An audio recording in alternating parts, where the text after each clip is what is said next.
Well, good evening, everybody, and welcome to this debate organised by the Human Rights Lawyers Association and by Notre Dame University.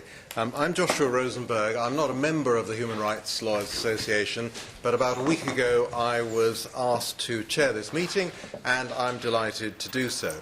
During the past week, I've had discussions with the organisers about the makeup of the panel, and I'm pleased to say that we have an additional member who was not advertised on the original song sheet, and he's John Holbrook, and he's in the middle with the pink tie. His chambers are in Gray's Inn. His practice covers public law, community care, housing, property, general common law.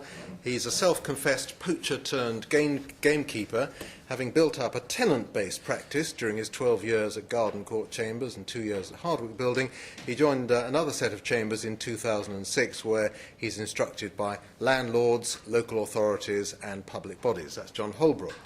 At the end of the table is Jessica Seymour QC, who's also based in Gray's Inn Square. She's a member of Matrix Chambers. She's recognised as one of the country's leading specialists in human rights and public law. She acts for corporates, regulators, government departments, NGOs and individuals, and she was listed this year in the Lawyer magazine's Hot 100. Adam Wagner, who is sitting next to Jessica, specialises in public law, human rights and general civil law. He's described in Chambers and Partners 2015 as a star in the making.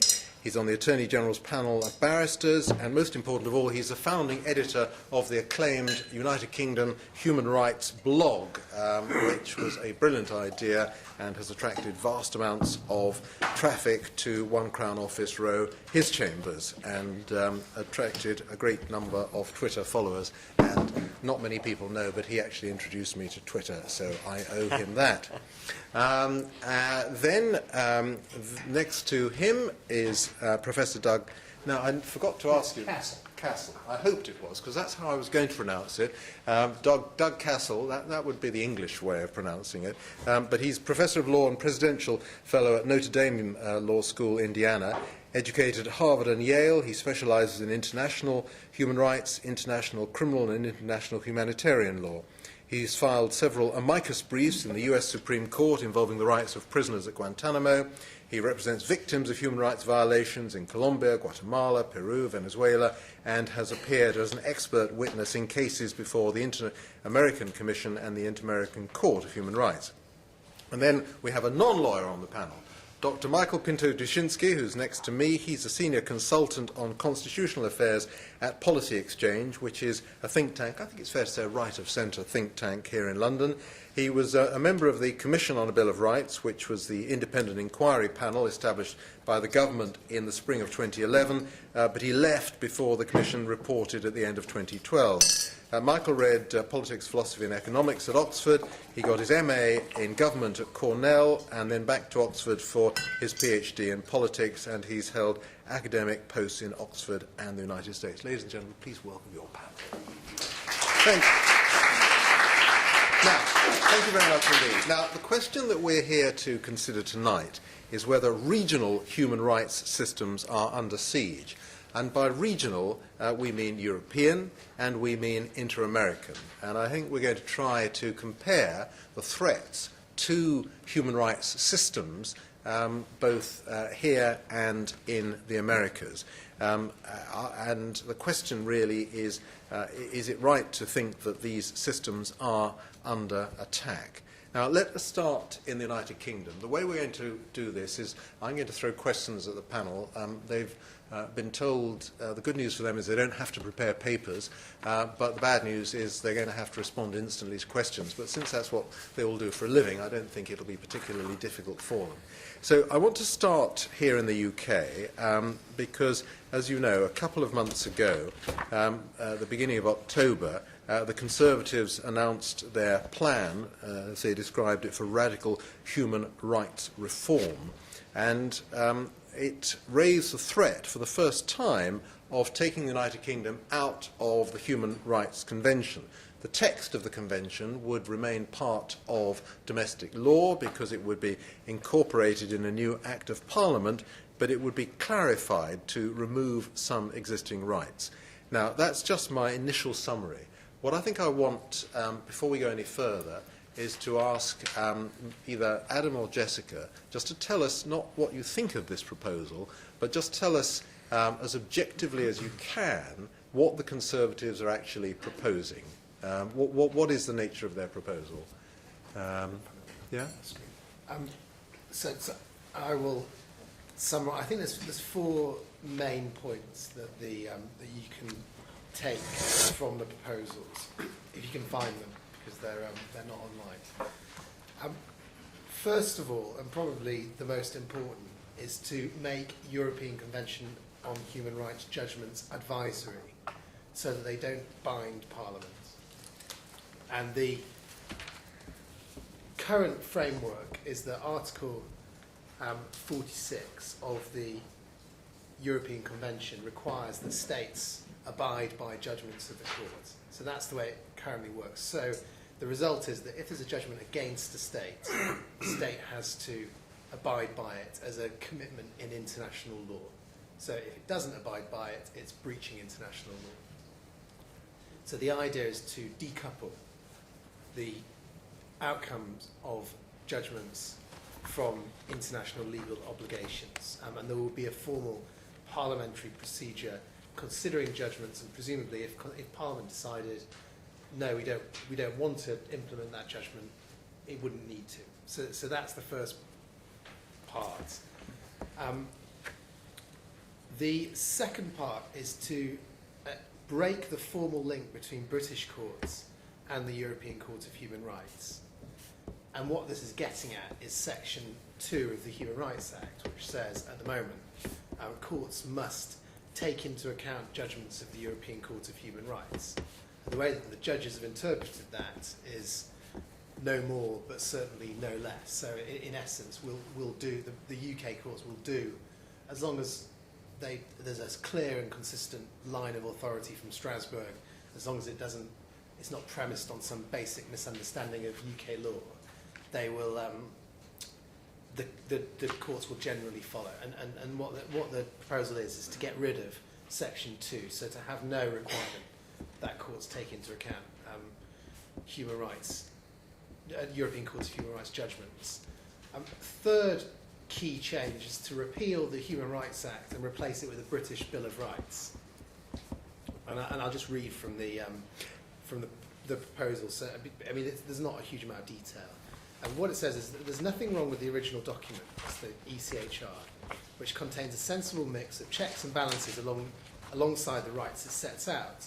And it's a laudable statement of the principles for a modern democratic nation. We will not introduce new basic rights through this reform. Our aim is to restore common sense and to tackle the misuse of rights contained in the Convention. But the Bill of Rights will clarify the Convention rights to reflect a proper balance between rights and responsibilities. This will ensure that they're applied in accordance with the original intentions for the Convention and the mainstream understanding of rights. More, the use of the new law will be limited to cases that involve criminal law and the liberty of an individual, the right to property, and similar serious matters. There will be a threshold below which Convention rights will not be engaged, ensuring that the UK courts strike out trivial cases. Okay, that's number 3. And number 4? So that's the number 3. Number 4, I think the other quite important change would be to limit the territorial scope of rights protections.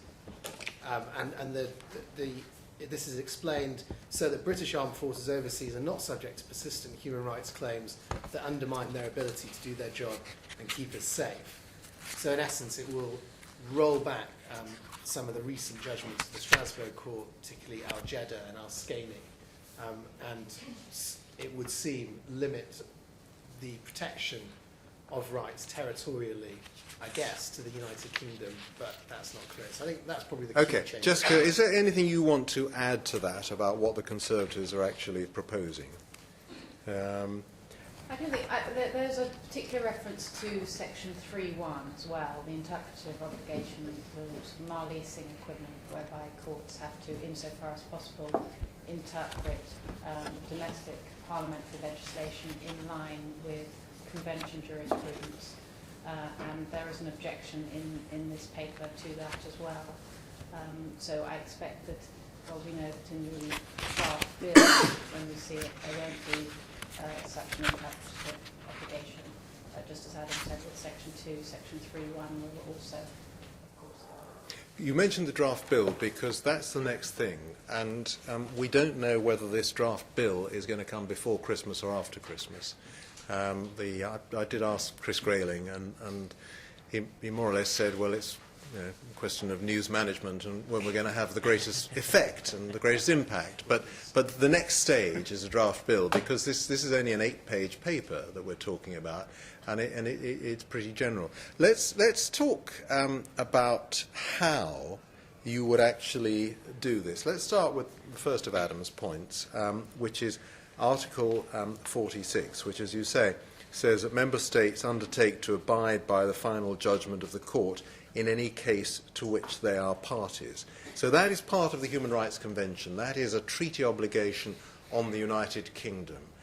How would you change that obligation, Jessica? Well, you'd have to have a treaty amendment which would require all the states to agree to it. There'd be no other way of doing it. It couldn't be done in the way suggested in this paper, which is extraordinarily naive, because the statement is made in this paper that we hope the Council of Europe agrees that for the United Kingdom its judgments should be advisory.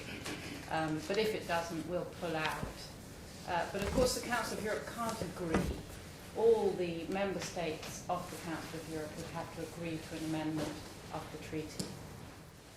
Michael, would you like to pick up that point? Sorry, I was just looking for some papers that I haven't brought with. Would you like to pick up that point, Michael?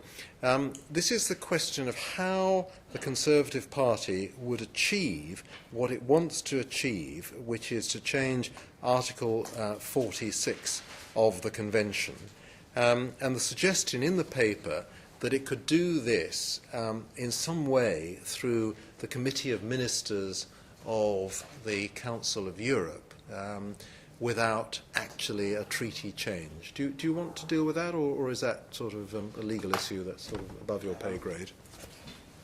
Thanks for putting it that way. No, probably everything is above my pay grade in that way. But I would say in this, I was going to say den, but collection of lawyers, that there are important political things there as well. So I think that a balance with political considerations is needed as well.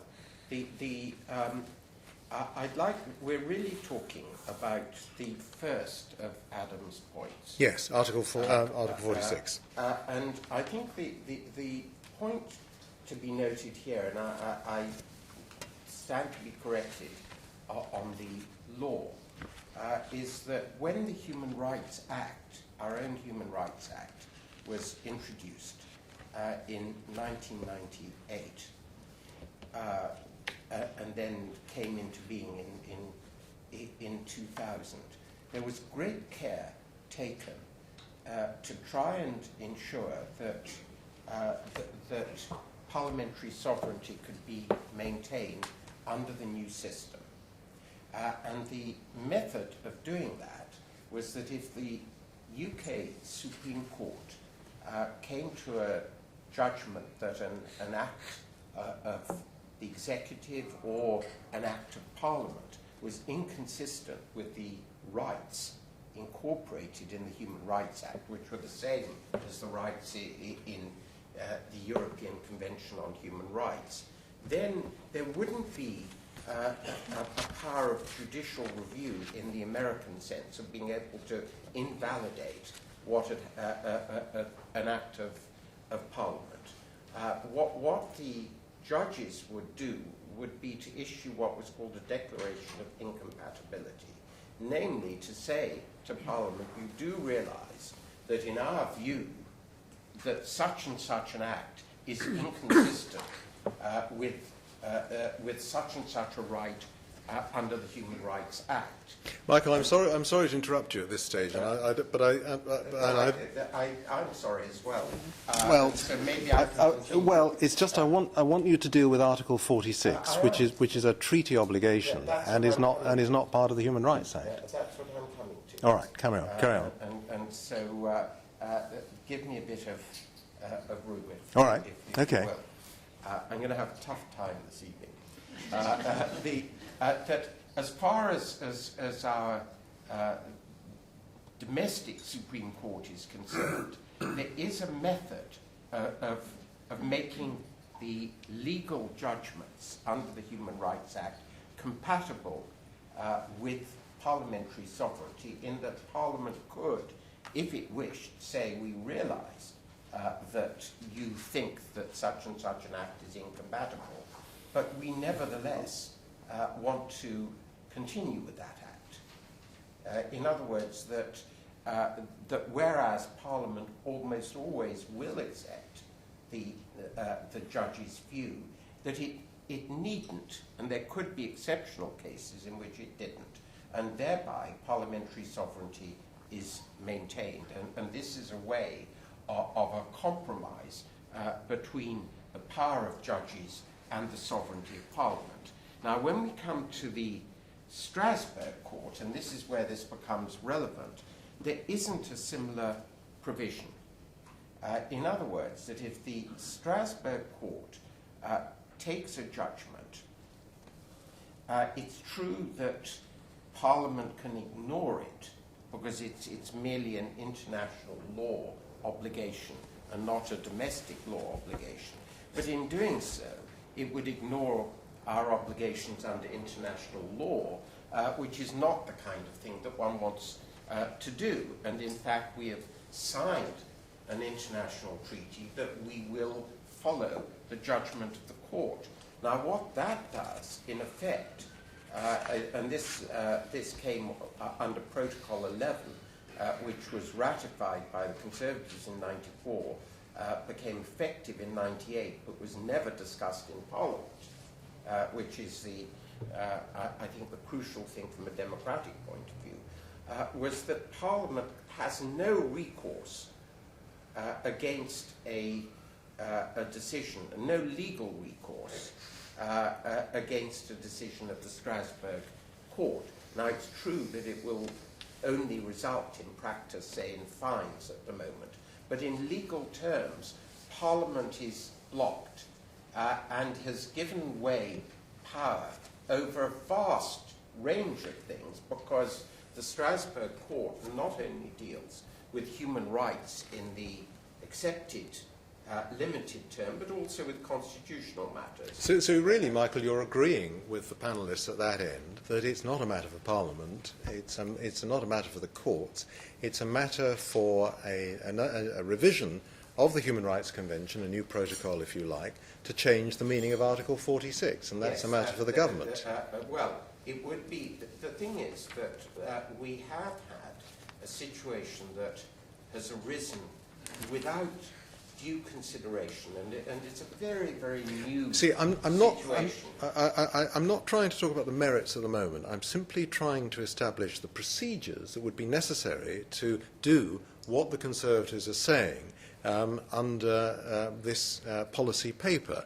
And the question that Jessica has raised is this something that requires an international agreement, the consent of all 47 member states, including the United Kingdom, in the Council of Europe, or is this something that can simply be done by the Committee of Ministers, which in practice is civil servants, officials meeting in Strasbourg regularly? Does this not require a treaty change? The Committee of Ministers, in this case, is the parent body of the European Court, and when there is non-compliance, which often happens with the court, it goes to the Committee of Ministers, and so that is the forum within which one would discuss this. Okay, The language that the paper uses. So the language says, during the passage of the British Bill of Rights and Responsibilities, we will engage with the Council of Europe and seek recognition that our approach that is not binding in international law, just advisory, is a legitimate way of applying the convention. So the paper suggests that there is no need for any treaty amendment, but that you can somehow interpret it in a way that makes it legitimate for it just to be advisory, which presumably would be the case for all Council of Europe states. Okay, that was a point I was trying to get across. Well, John Holbrook. I don't think, I agree with you, Jessica. I don't think that you can just say this is our view and to hell with you. I think that you do need a proper talk about this, and that I am in favour, and I said this at another meeting privately, that we do need to establish a positive, constructive, respectful dialogue, and that the aim is to resolve the constitutional conundrum, namely of parliamentary sovereignty and the working of an international court, Okay. and not to engineer a pretext for UK withdrawal from the jurisdiction of the court. John And Holbrook. So I do take this seriously and respectfully, but think that there is a real question that needs to be discussed in constitutional terms, because we're in a completely new situation of having an international court with widespread jurisdiction. And what does that mean for national sovereignty and for democratically elected governments at the national level? Okay, I want to bring John Holbrook here, and I want to try just to get back to the law. John, are we agreed that as a matter of law, although you can start in discussions with the Committee of Ministers of the Council of Europe, which is the way in which the international body, the 47-member body, is run, ultimately, to achieve what the Conservatives say they want, there has to be a treaty amendment? That's my understanding, yes. So, and what about the idea, but that doesn't seem to be acknowledged in their paper, does it, really? They seem to think that they can have chats with, among themselves at this Committee of Ministers meeting and resolve it in some sort of way like that. Yes, I agree with that. I mean, it does seem to me you can make many criticisms of politicians these days, and one of them is that they're never or rarely upfront and honest about what they're trying to do. But I would agree that any idea that there can be a few fireside chats with other members of the Council of Europe to agree that the court will become merely advisory is not something that's going to happen.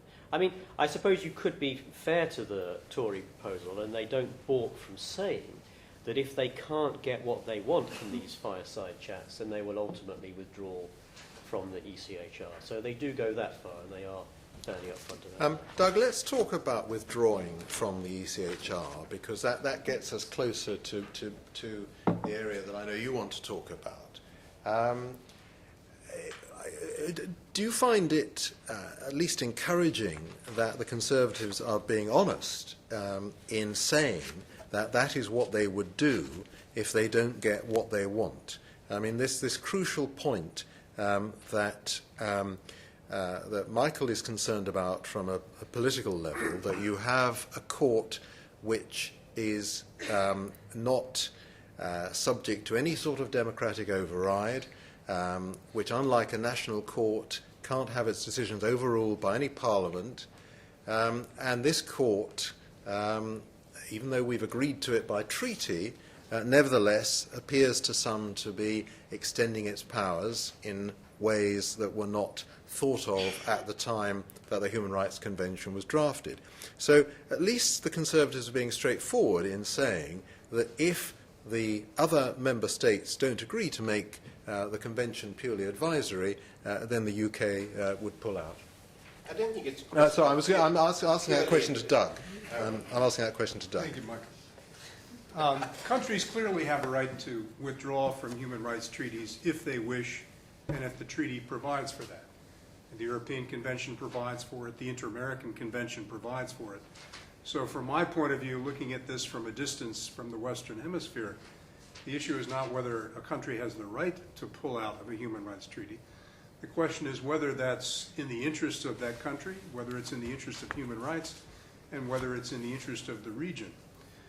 Unfortunately, in the Western Hemisphere, where we have the Organization of American States, 35 countries, not 47 as you have in the Council of Europe, we have an American Convention on Human Rights to which only currently about 23 of the 35 member states are parties. And in the last 15 years, we have seen withdrawals from the convention and the court by Trinidad and Tobago, which was unhappy that the Inter-American Court ruled against the death penalty in that country. We saw the withdrawal last year by Venezuela, which was unhappy that the Inter-American Court had repeatedly sustained rulings in favor of judges who had been arbitrarily sacked by the Venezuelan regime, and in favor of journalists and newspapers who had been subjected to all kinds of repression for exercising free expression. And most recently, just 2 weeks ago, the Constitutional Court of the Dominican Republic ruled on constitutional grounds that the Dominican Republic's acceptance of the American Convention on Human Rights, or rather of the jurisdiction of the Inter-American Court of Human Rights, was unconstitutional because it had been done by the President rather than by the Congress, even though it was done 15 years ago and had been repeatedly reaffirmed by Dominican courts over the years. There are other countries waiting in the wings who have threatened to defy judgments of the Inter-American Court or to withdraw if they get unhappy enough. Ecuador, Bolivia, Nicaragua, Guatemala, at times Peru. There's a potential danger of the inter-American system unraveling. And an important fundamental reason for that danger is the fact that the most powerful country in the region never joined the American Convention on Human Rights and never accepted the jurisdiction of the Inter-American Court, and that's the United States of America, of course.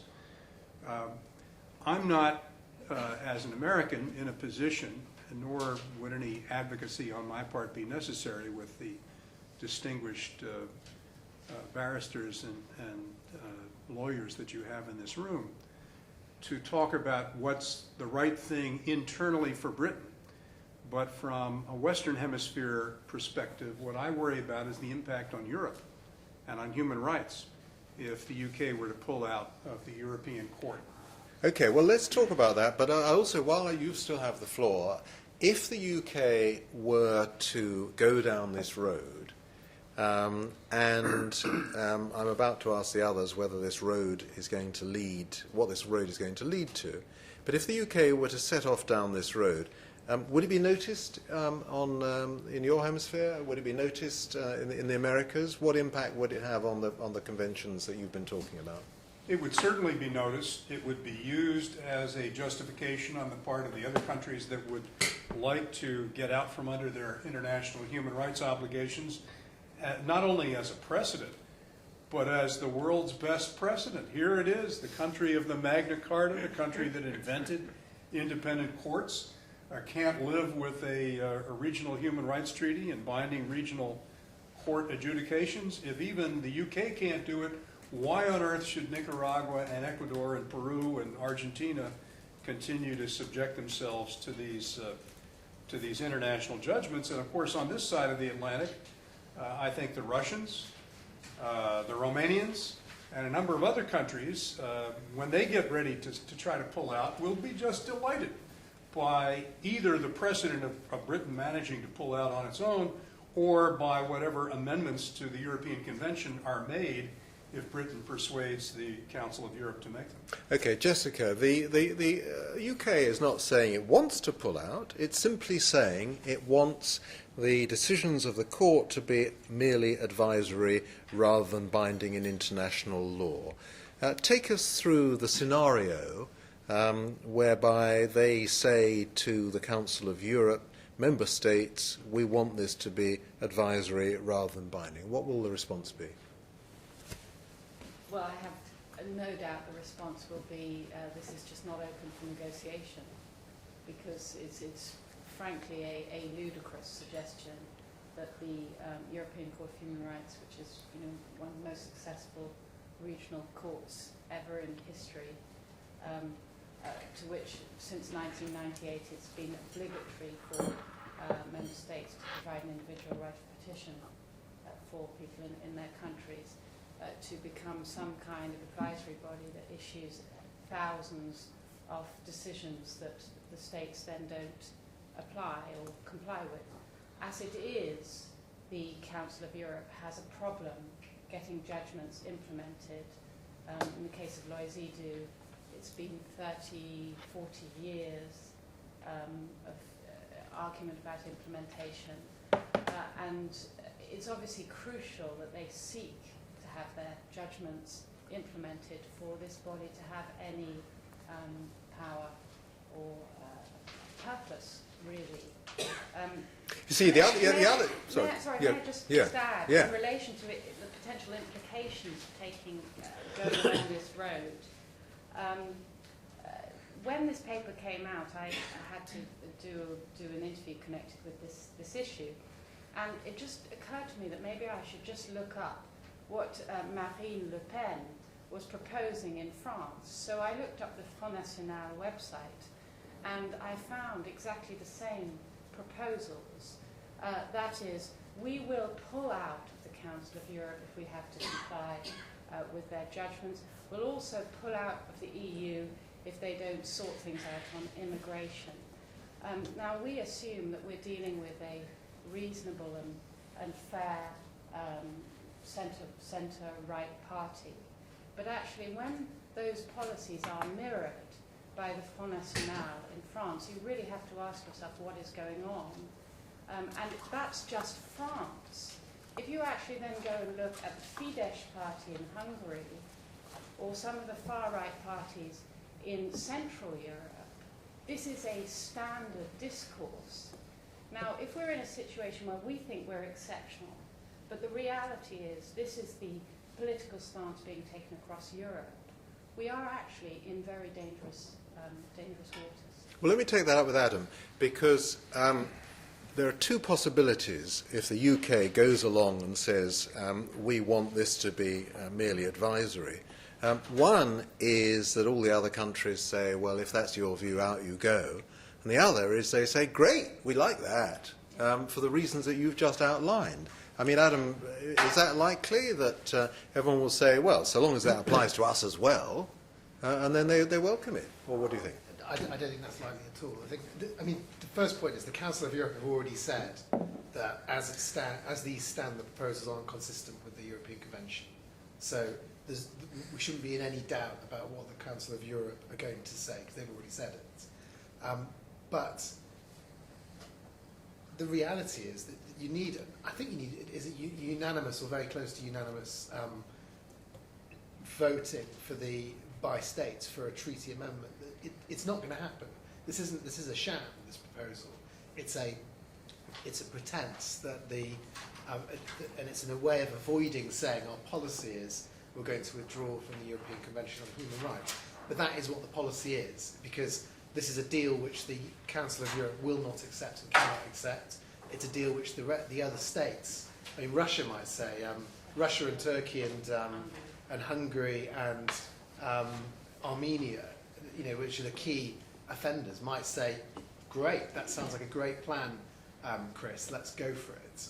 But I don't think France and Germany and the states where, like the UK, they only suffer a handful of defeats each year, are going to follow the same line. So the reality is this is simply a recipe for a year or two after the election saying, well, we've done our best, everybody, we really wanted to try and stay in, but now we've left with no option but to leave.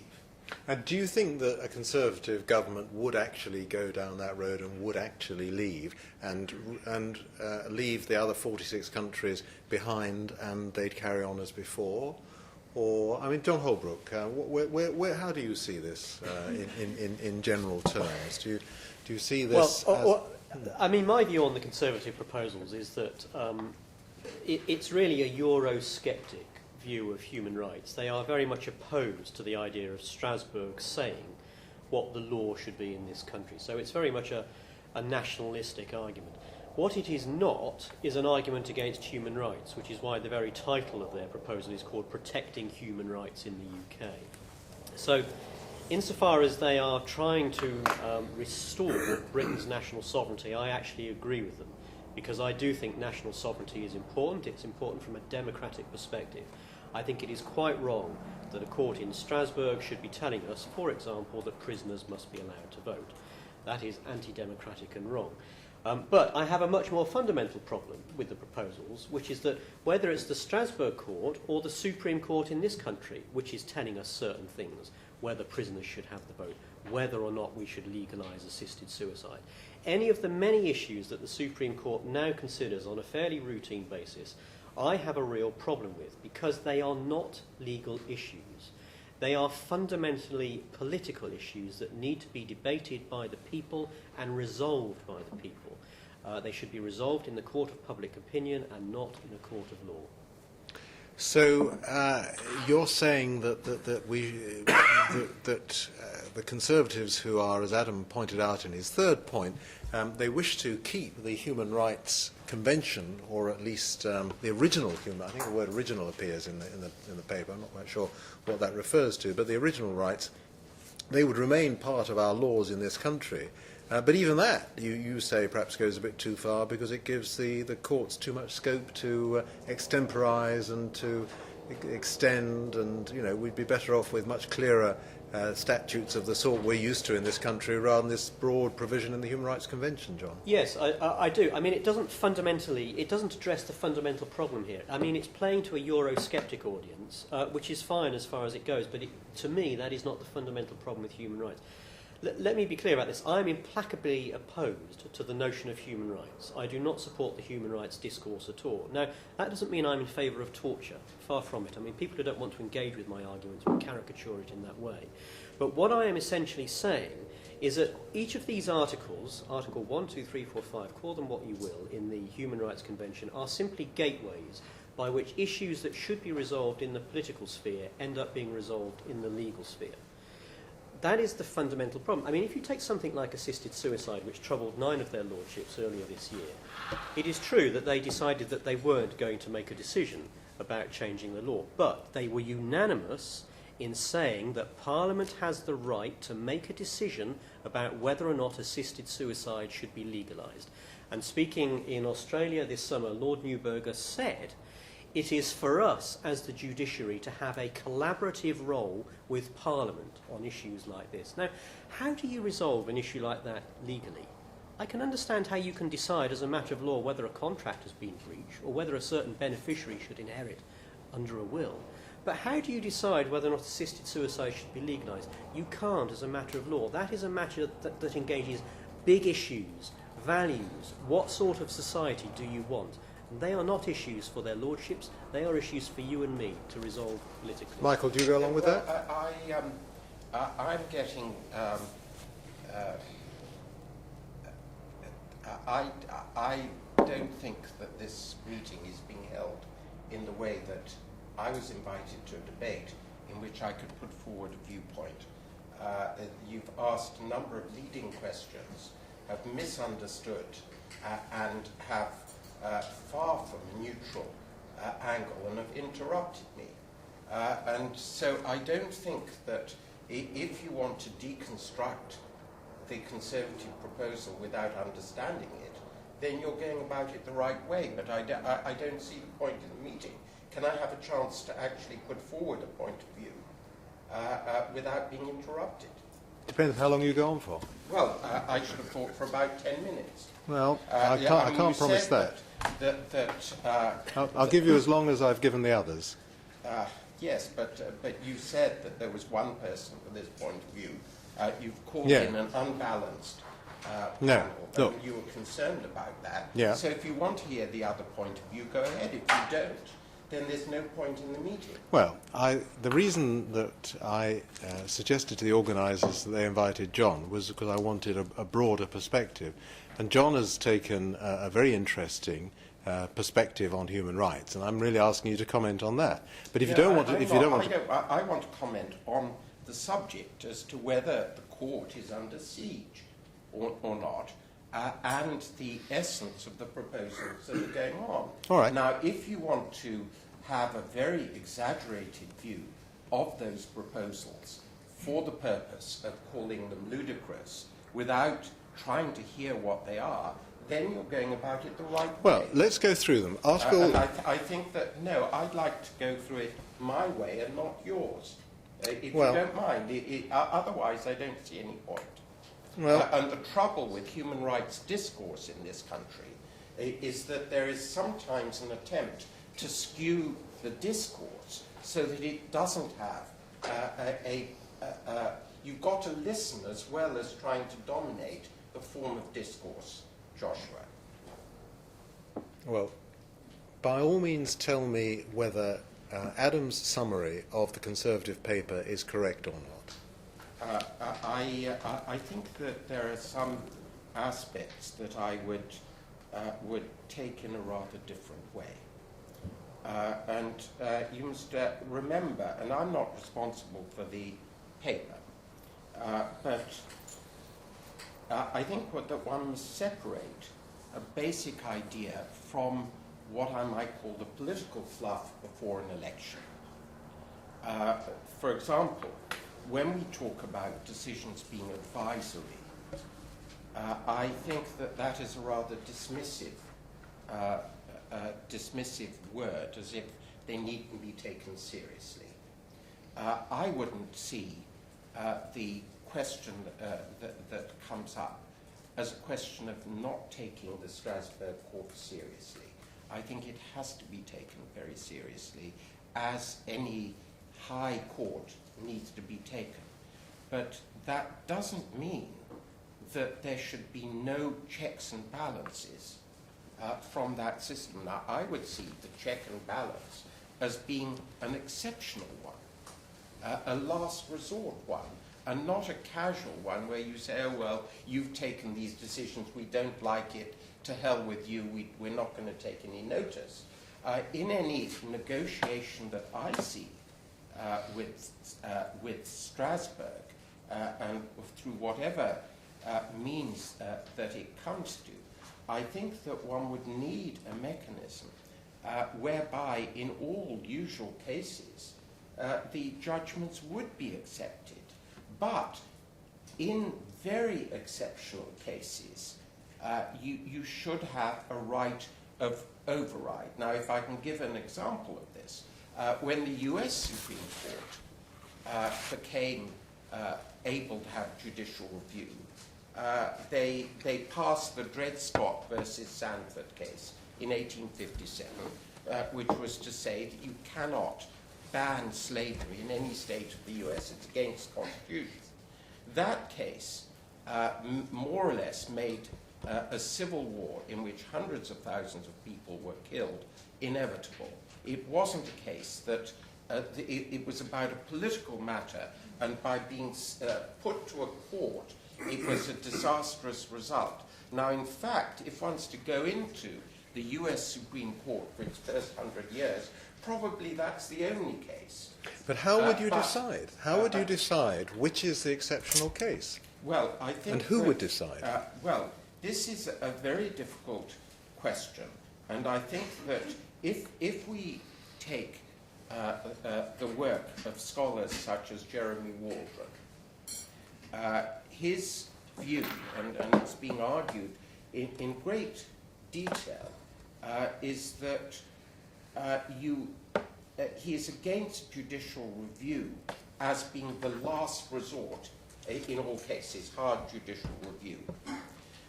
On the other hand, Waldron would take the view, and I do, that you do not disregard a decision of a distinguished court lightly. He calls it a canary in the mine, a sign that there is some disaster, that you're doing something wrong. Now, the art form, and I'm not quite sure how one would come to this, is to try and devise a method that there was a last resort overturning, but one which wasn't used casually Now, if you can't devise it, we're in trouble. Well, but that I think is the sincere aim. Now, I'd like to add a point to this. I was at a meeting with a very distinguished judge from the Strasbourg court, a private meeting, so I won't mention his name. But he said to me, Michael, look, Britain actually follows the rulings of the court. And other countries don't in hundreds of cases. That's right.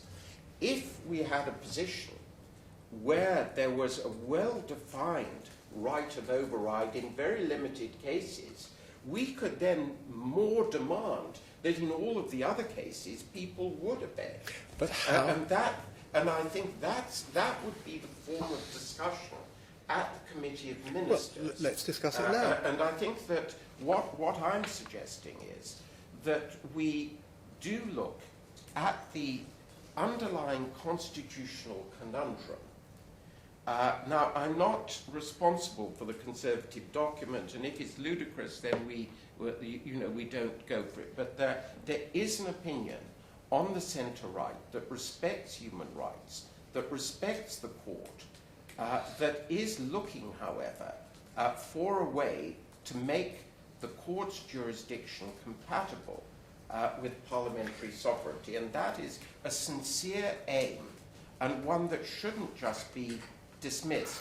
Now, it does involve a difficult constitutional issue because we have never had an international court with wide jurisdiction and like the European Court of Human Rights, and it does raise very new constitutional questions that the constitutional lawyers, political scientists, have never had to discuss before. So we need to have a serious discussion about it, and that I see as the beginning, and would want to engage in that creative and serious discussion with people that hold many different views, with the understanding that people in my position very much value human rights. We also value democracy and parliamentary sovereignty, and where those two conflict with an international court, we're looking for a solution similar to that which exists at the national level. It exists in Canada with the notwithstanding clause, is it number 33? It exists in a sort of way in the US where there is some check and balance to the power of the US Supreme Court in the ability of the President to appoint new judges, in the ability in the last resort to appoint more judges. There are checks and balances. Okay. And All right. we don't have that with the international system. Well, we don't. That is the problem. Let's see if we can then have that discussion now, and I'll bring in the audience very shortly, and I'll see if any of you can devise it. And the problem is very, very simple. Article 46, as I have said many times, says that the UK undertakes to abide by the final judgment of the court. You, Michael, have argued that there should be some circumstances in which, although the UK might respect the decisions of the court, it wouldn't be bound by the decisions of the court. And what I'm trying to work out, and what I think you're struggling with, is how we define the circumstances in which the United Kingdom would be able to not comply with the decisions of the court.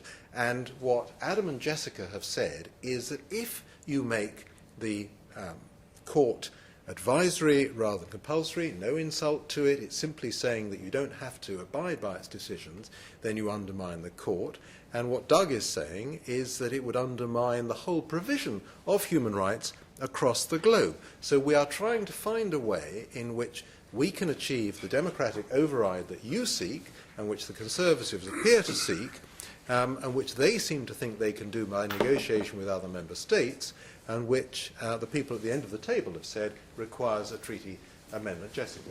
Can I just add a point which kind of goes back to your original question about whether this is really all politics and whether anybody's actually serious about this? Words like democratic override are frequently used, or democracy in a general way, and that seems to be shorthand for MPs sitting in Parliament. But of course, as we all know, democracy is not just about politics. politicians. It's actually about the judicial system and the executive. And parliamentary sovereignty is really about Parliament controlling the executive. As to the point about whether this is all political fluff, for this meeting, Human Rights Law Association kindly printed out a paper that I gave in 2010, just before the previous election. And it can be recycled for the purposes of this election, because the debate is the same, basically. And before the last election, the Tories and the Labour government were proposing a British Bill of Rights. And this paper is a bit of a labour of love on my part, so please take a copy when you leave.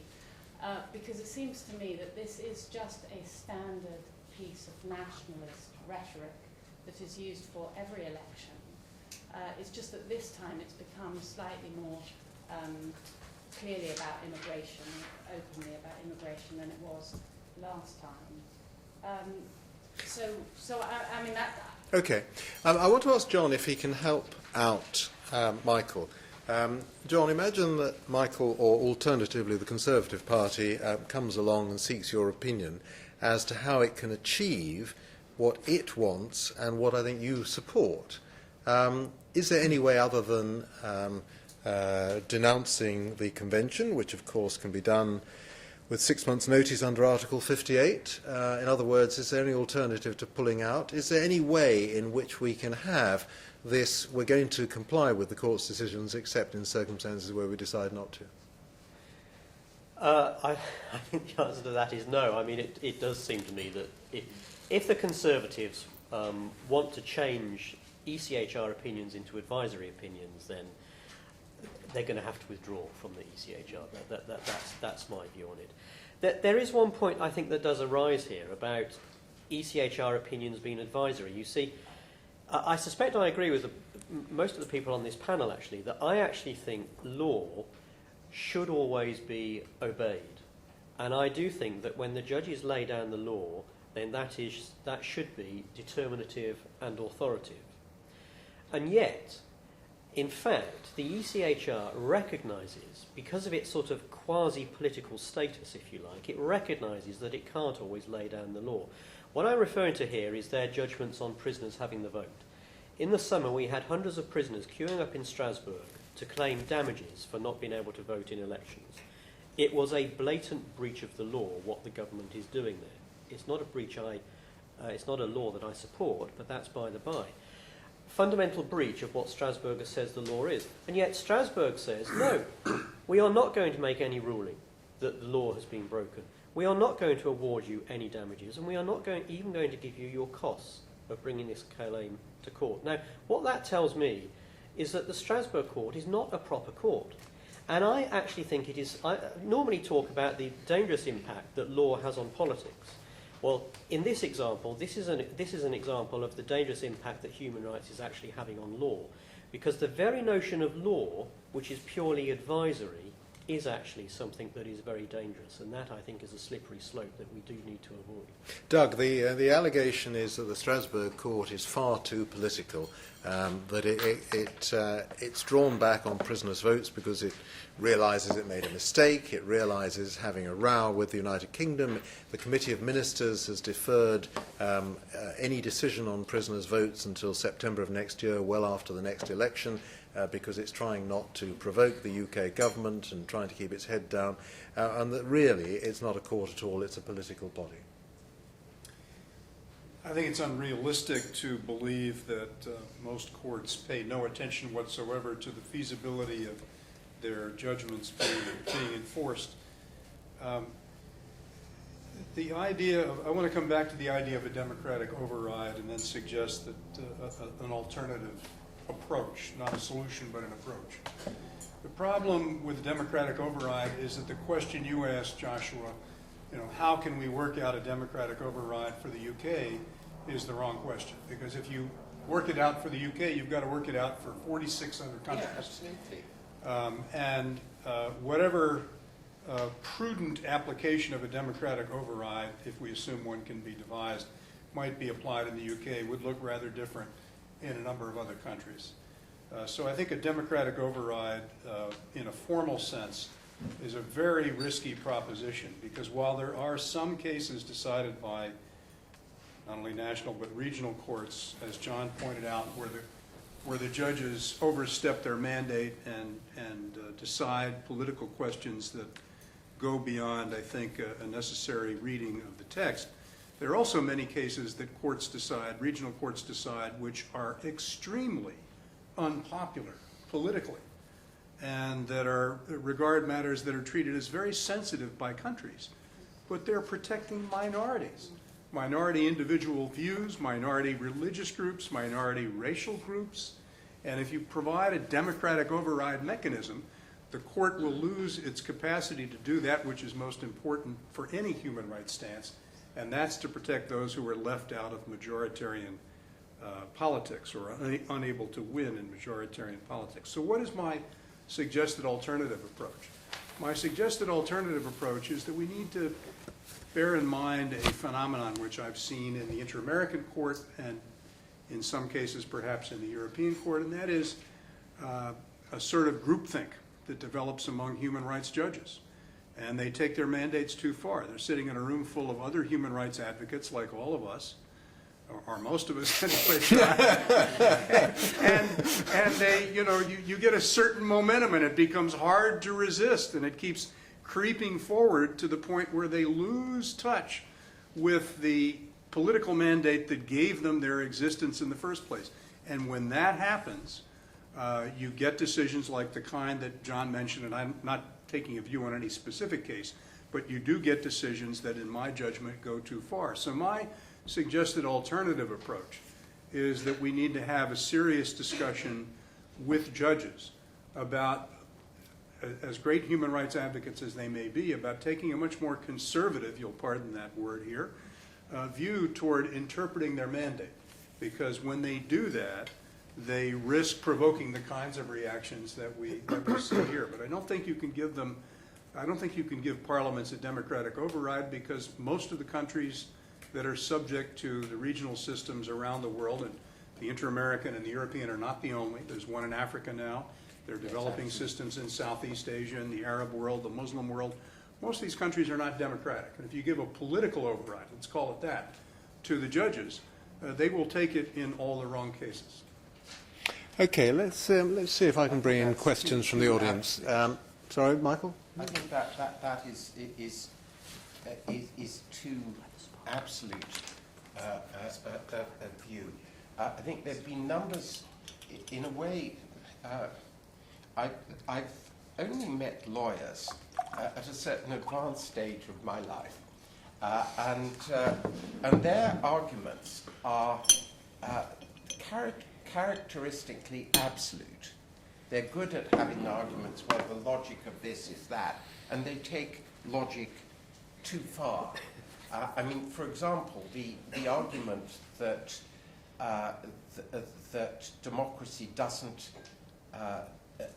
take account of minorities because it's majoritarian really sounds pretty good on the surface, but if you look at practice, it's not like that at all. If I can give an example, that the Satmar Jews of New York, who are a group of, 30,000 people, have very large political power. They're not a majority, but because they all follow their leader, to have a block of votes of 20 or 30,000 is very, very valuable to leaders, and they get away with murder, actually, through saying we will use our minority block vote. Organized minorities, actually, in a democracy can be extremely effective.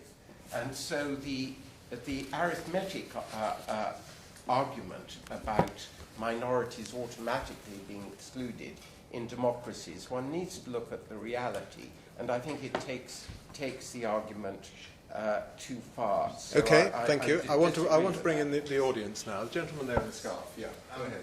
If you want to give your name or your position, feel free, but it's not compulsory. I'm Samuel Gannon. I'm a solicitor, consultant solicitor. I just want to unpack a few things, so my apologies if I do overwhelm you. Please do stop. Just the first thing, just tapping on what you said before in terms of the Sahara casino. I'm actually from New York. I know a lot about the Sahara and deal with them most of my life in New York. The only reason why they have any political power is because that's historic and through finances. So I think when lawyers are talking about minority rights, they're talking about those who don't necessarily have access to political pressures or to financial pressures, which they can use. So the Sahara have huge financial pressures. They own most of Williamsburg. They own most of Brooklyn. But you know, in this country, I think I can quote one of the cases which I give example to is the Roma rights case in Europe. And that was the first time that the European court recognized that indirect discrimination could be applicable within the convention. And that was a very interesting case because that was very recent. And what I'd say about that is it goes in line with how the court actually works in practice, which is it is extremely conservative. I think any lawyer who practices in Europe who appreciates the case law and the jurisprudence, it's actually an incredibly conservative courts. So that's one point. I think the other point I just want to ask about, and it's really to the entire panel, is, and it's a difficult point to unpack, there are three countries, well, you know, three constituencies within the UK, which I think it'll be very difficult for withdrawal of the convention. So Scotland has explicitly said, we do not want to withdraw. We like the convention. We like the Court of Human Rights. Wales, the Assembly, has said very, very explicitly, we like the convention. We want to stay a party to it. The Good Friday Agreement actually incorporated the convention within Northern Ireland, and there's other issues along with how the convention was interpreted in Northern Ireland, and there's a case law about marriage and gay rights and arising out of that. So I suppose to be able to withdraw, is it really plausible on those bases? Because essentially what we're asking is, do the home counties or do the conservatives constituencies within England want to withdraw? Because to really withdraw, we need to revoke the Good Friday Agreement. We need to increase devolution to a point where we would actually have independence in Scotland and Wales, and possibly Northern Ireland. I mean, it's a very large question to unpack, and I appreciate that. Okay, that's a very good question. Adam, I want to ask you about that. I mean, tell us first of all about the practicalities and secondly your opinion.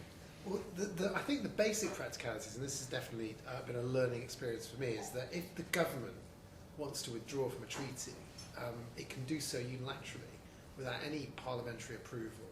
Yes, that's correct. It can simply say, and that's how the UK government and Parliament works in relation to international treaties. It's the government decides to sign up to a treaty, the government decides to withdraw. So I think just on that level, the UK government, whichever the next UK government is, could withdraw on May the 2nd from the convention. I think in terms of the regional effects, and I'm not an expert on this, but I think the Good Friday Agreement, which in itself is an international treaty, although I'm not even sure how I understand it can be an international treaty, but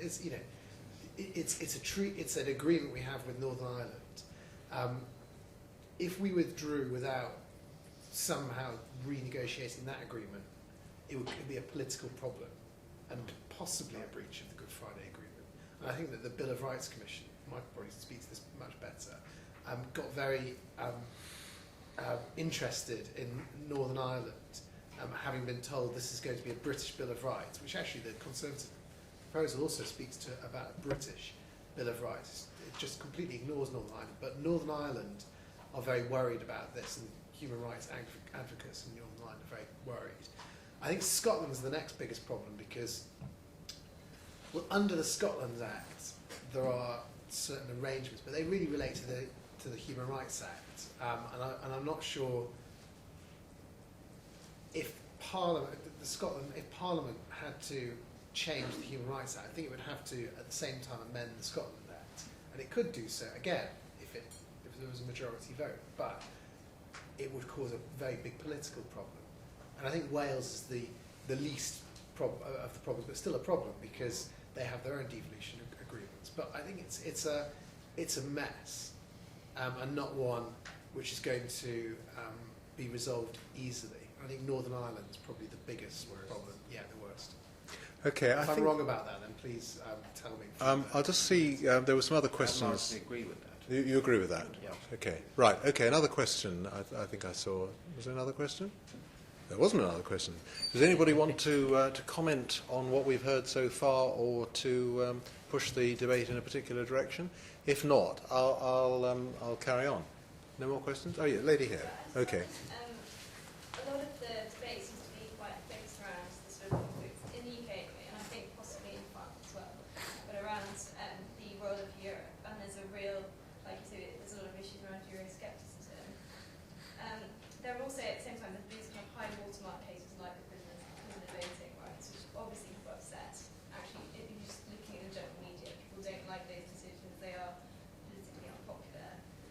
I just wondered what you think, if those decisions have been made by a national court, because there's a lot of focus on the British court, right? If the British court, Supreme Court, operated in exactly the same way as the Strasbourg court, making exactly the same decisions, you think it's politically more palatable? Or is this basically a Eurosceptic issue, or is it more than that? But of course, if it was made by the UK Supreme Court, then if Parliament, if there was a declaration of incompatibility issued by the Supreme Court, then Parliament can act as it wants. That the crisis wouldn't arise in that case. And that is the whole point of it. But Michael, do you think that the Conservatives are tapping into opposition to the European Union and the fact that the public doesn't really understand the difference between the Council of Europe and the European Union? Do you think it's as crude as that, or do you think that there is, or do you think it's simply an opposition to rights for minorities, whether they're the Satmar or the Roma? I mean, what do you think lies behind this from a political point of view? Are we being recorded? Michael, you should assume that this is public, yes, I'm afraid. Well, But on the other hand, don't let me stop you saying what you want to say. No, this is your journalist part. Nobody said this was Chatham House rules, no, and that you must assume this is public. That is. Thanks for the warning. I'm getting slightly paranoid these days, especially as I've looked at other people's statements and have cited them afterwards, and I don't want to make a slip that will be with me forevermore. So don't believe anything I'm going to say. I think that there are different levels of discussion that take place with different people. And certainly there is a level of discussion that relates to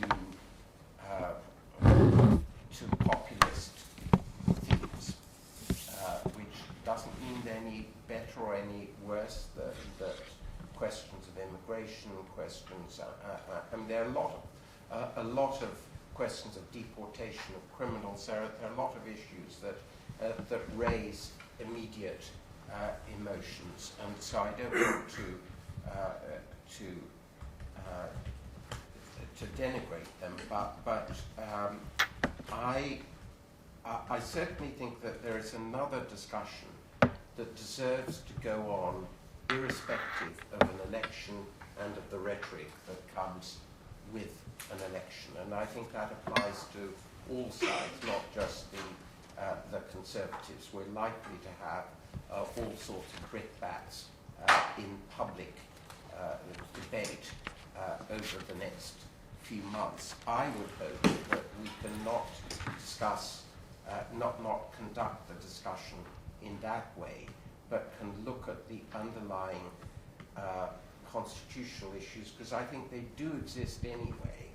And so I would like, and this is why I think some of the discussions that that my organisation is going to hold. Policy exchange. Policy exchange will be held in private, that Chatham House held a meeting under the Chatham House rule, where it's published a fairly detailed account of that meeting, I think, in the last few days. I think it's dangerous to get into the highly politicized thing, because I think we are united ultimately by the need to look at fundamental constitutional questions, and that we are in a rather new situation. We're in a new situation in that the unity of the country is under challenge, as Adam has said. We're in a new situation that we haven't quite absorbed the implications of the European, both Strasbourg and Brussels and Luxembourg. And so I think there's a lot more thinking to go on. Well, let's just think about this. You've said we're in a new situation, and I think you've said that a few times.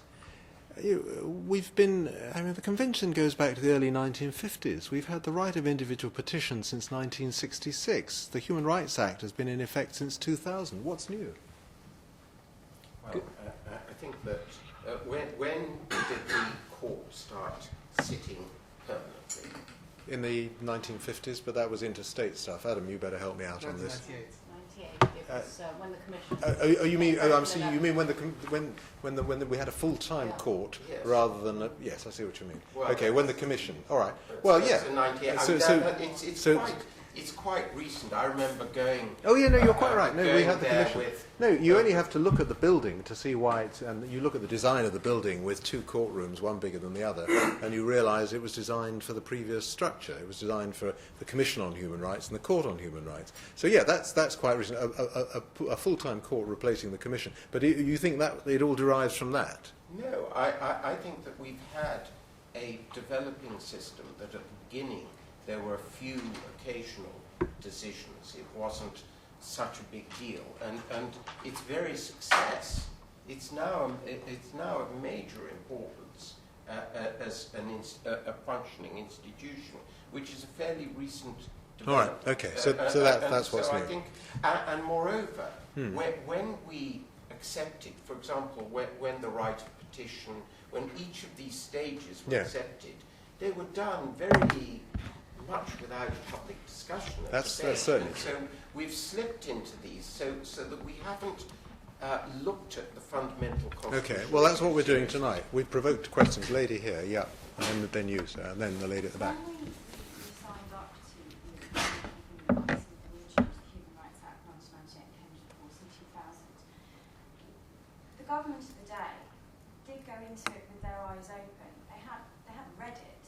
They did know what we were signing up to, and that the decisions of the court would be binding, and they accepted that and they agreed to it. I'm not. Which decision of the court? In the Human Rights Act, we didn't. It was under Protocol 11. No, the lady is saying when the Human Rights Act 1998 was passed, the then Labour government knew what that act meant. That's what you're saying. Yes. And we knew that as a result of that, there may be, when we signed up to the convention, we authorised the Human Rights Act into being. We did know that there may be decisions that went against what our own courts, our own national courts, and indeed our own parliament, our own legislature had decided. Is it the case that all that's changed is that there has been a number of decisions which the government of the day does not like, and therefore we are backpedaling on what we've agreed to do, which is essentially give up some of that national sovereignty to an external court? Now, I think there's a muddle, isn't there, between what was happening in 1998. The Human Rights Act isn't what we're concerned about now, because the Declaration of Incompatibility procedure is a mechanism. It's the Protocol 11, which the major government ratified in 1994 to come into effect in 98. And that didn't go through any parliamentary debate at all, because as Adam has said, that's the way in which we have new treaty obligations. Retrospectively, that was a huge step that risked transforming the Constitution. If it wasn't even debated at all in the House of Commons, then it shows how we've, just as we obtained an empire in was it a fit of unconsciousness or forgetfulness, so we've done this. I think we are waking up, and say people like Jack Straw, who'd been involved originally, I think he would have changed his mind as time went on.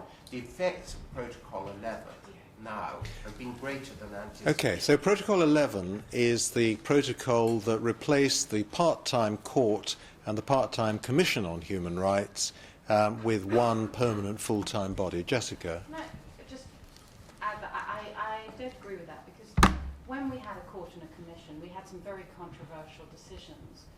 In the mid-90s, we had the McCann decision, in which the court found that the United Kingdom was in breach of the right to life by shooting in Gibraltar of alleged terrorists who were going to cross the border.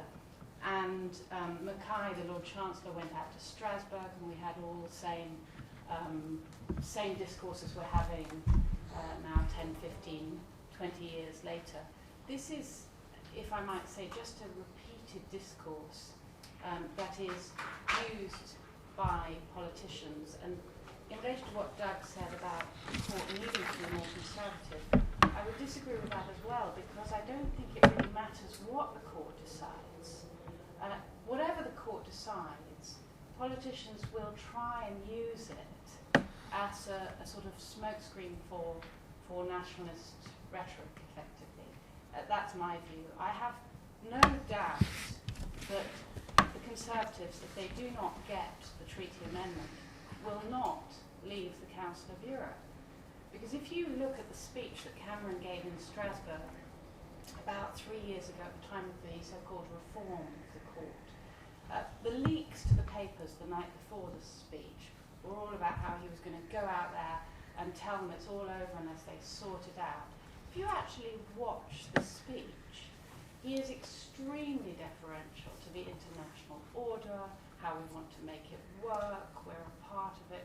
But really what's happening is there's one discourse for the national electorate, and particularly the press, and there's another that is going on the international diplomatic front. Okay, John, you wanted to come in on that? Well, yes, because I think these questions about what's changed are very interesting, and I do think there is something quite profound that has changed, because all of these articles have been here since about 1950, and of course for the first 40 years of their existence no one took any notice of them.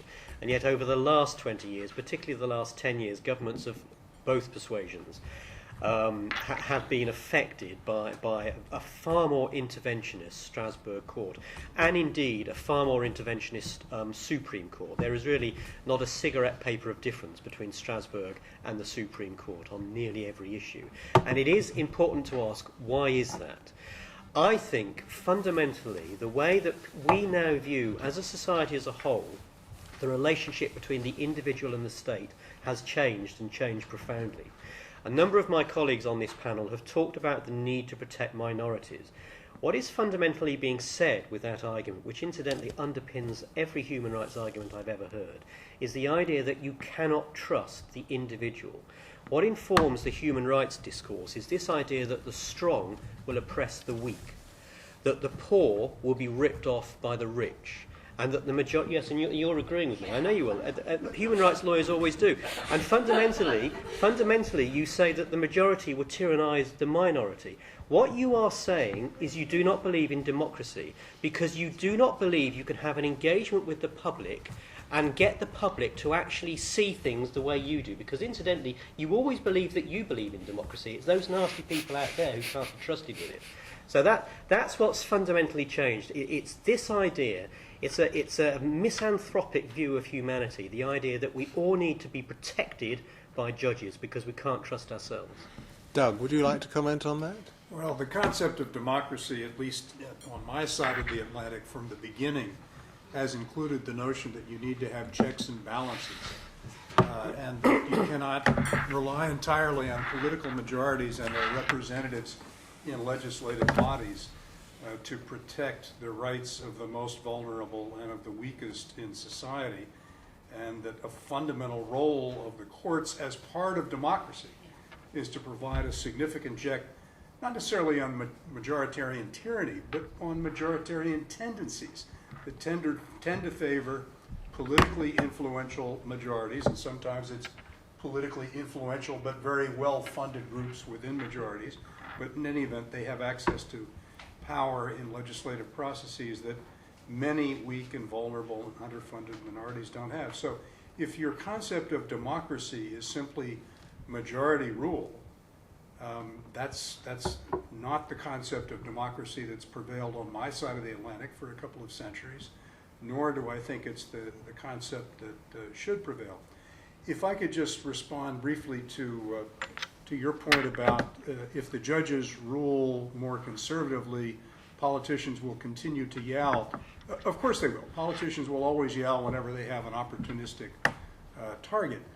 My point is that the international courts, regional courts of human rights, ought to try to limit the yelling as much as possible to unjustifiable yelling, rather than to give justifiable reasons. Because if we, and I want to agree with Michael on one point, this is not just about the British election in May. It's not just about the election in Britain the last time or the next time. There is a broad pattern that's taking place in regional and international human rights systems throughout the world. I've tried to give examples of it with the Inter-American system, where understandably states react when regional courts inevitably rule against them. And can regional courts withstand the pressures of state reactions against them? And they'll be more easily able to do that if their rulings are eminently defensible as a matter of interpretation of the text that nations have agreed to. And Doug, who's winning? They'll be weaker. Who's winning at the moment on that battle? Because you know, in your paper, which you've circulated, which I know is a year or two old now, you're very concerned, but you sort of allow yourself an optimistic conclusion. Is that right? Well, I'm optimistic by nature. I don't think we can say for sure who's winning. I think what we can say is that there is a battle going on, and it's not over, and it could go either way. The paper that I wrote was written in the summer of 2013, and it reviewed the battles over the Inter-American system in the preceding 2 years and concluded that the forces attacking the Inter-American system had not succeeded in their objectives of greatly weakening it. However, I also said the battle's not over, it's going to come back, and it has come back. Just within the last 6 months, we've seen renewed attacks. In the U.S. or in America? In the Western Hemisphere. In the Western Hemisphere. And this proposal by the Tories is not the first attack. We have the Brighton Declaration in Europe that reflected a broad consensus of European states to cut back on the jurisprudence of the European Court. That may be a good thing or a bad thing, but it's certainly a reaction by states to what some considered progressive human rights jurisprudence. And I think we're going to see more and more reactions, not just in Britain. So my plea to all of you is, when you think about these issues, think about them in at least a regional context, if not a global context. What you do is not just about what happens in the future of the UK, but it's going to have important ripple effects regionally and globally. May I ask a question? You've said, and this is both, I think, to Jessica and to you, Doug, and I saw Jessica nodding at what you were saying, and I was internally nodding as well, that democracy is not just an all-powerful parliament, but needed checks and balances. And I completely agree with that. The question is, what is the check and balance against an international court, the Strasbourg Court? The most effective check and balance is de facto non-compliance. But that's illegal. It's illegal, but it's real.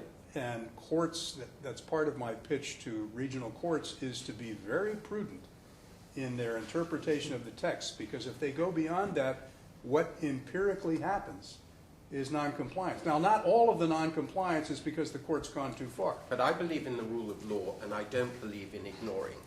One of the people I was appearing in the parliamentary committee in front of, Dominic Raab MP, said we just ignore. And I was asked that, and I said I don't believe in that. I believe in the rule of law. So if one doesn't ignore a treaty that one signed up to and a court that one signed up to, I come back to the question, what is the check and balance in the institutional system? I'm not advocating noncompliance. I believe that states have an obligation to comply. I'm simply making a de facto empirical observation that when courts go too far, they don't get compliant. But why don't you make a normative statement that in a structure, a constitutional structure that we want, namely of an international court and a set of 46 national parliaments, what is built in as a form of check and balance in that system? What's built in some of the regional systems to varying degrees is the selection and election of judges periodically.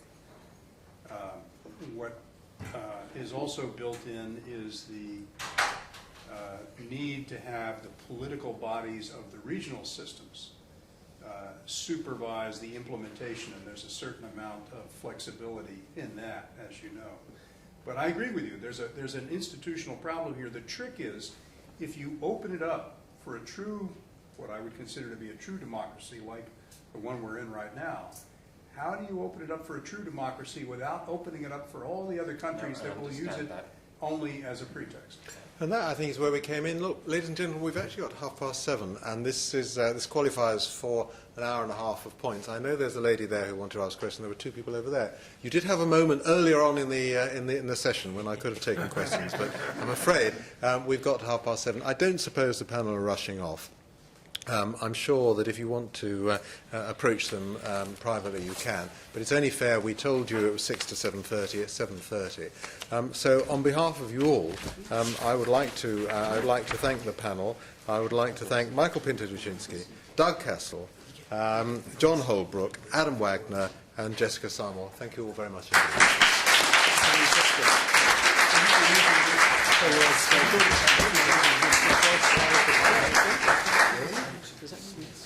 Sorry, can I just, I'm Alison Notre from the Human Rights Association, and thank you very much Joshua and our distinguished panel for very interesting discussions, and also to Lovells and EChR for assisting and providing the facilities for that there. Thank you very much for coming. Please keep your eye out for future HRLA events. We're hoping to follow this up with having Nicholas Bratzer hopefully come to give his view on what he thinks is the role of the Strasbourg Court and how that has assisted us in human rights discourse.